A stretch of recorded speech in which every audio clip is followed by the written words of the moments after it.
Bangladesh cricket নিয়ে আর কিছু বলার নেই। আরব আমিরার সাথে যেটাই ভেবেছিলাম সেটাই করলো। দ্বিতীয় ম্যাচে 205 রান করেও তারা পরাজিত হলো।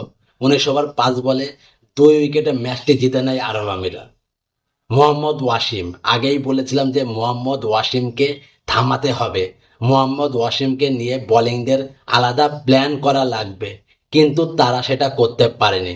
মোহাম্মদ ওয়াসিম বিভিন্ন দেশের ফ্র্যাঞ্চাইজি লিগ খেলে বেড়ায় এবং তিনি খুব ভালো প্লেয়ার। তার হাতে অত্যন্ত শট রয়েছে। কালকে তিনি 82 রানের এক অনবদ্য ইনিংস খেলেছেন। বাংলাদেশ, তাদের নিয়ে আর কিছু বলার নেই। কালকে আরেকটি ম্যাচ রয়েছে। আমার মন বলছে যে তারা সিরিজ হারবে। আরব আমিরের সাথে প্রথম ম্যাচও তারা হেরে যেত। মোস্তাফিজের কল্যাণে তারা জয়লাভ করে, কিন্তু ব্যাটিংটা প্রথম ম্যাচের চেয়ে দ্বিতীয় ম্যাচে ভালো হলেও বোলিংয়ে সেই ভরাডুবি। তানজিম হাসান সাকিব 3 ওভার 5 বলে 55 রান দিয়েছেন এবং নাহিদ রানা 4 ওভারে 50 রান দিয়েছে। অত্যন্ত এক্সপেন্সিভ বোলিং। এত খরচায় বোলিং করলে যে কোনো টিমের সাথেই ম্যাচ হারা ছাড়া উপায় নাই। এরকম ভাবে যদি আরব আমিরের সাথে আমাদের ম্যাচ হারতে হয়, বড় টিমের সাথে কখনোই আমরা জিততে পারবো না।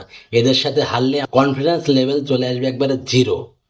বড় টিমের সাথে খেলা হলে সেই কনফিডেন্স লেভেলের কাছ থেকেই আমাদের বিতাড়িত হতে হবে। সে এদের নিয়ে আর কিছু বলার নেই। অত্যন্ত বাজে পারফর্ম।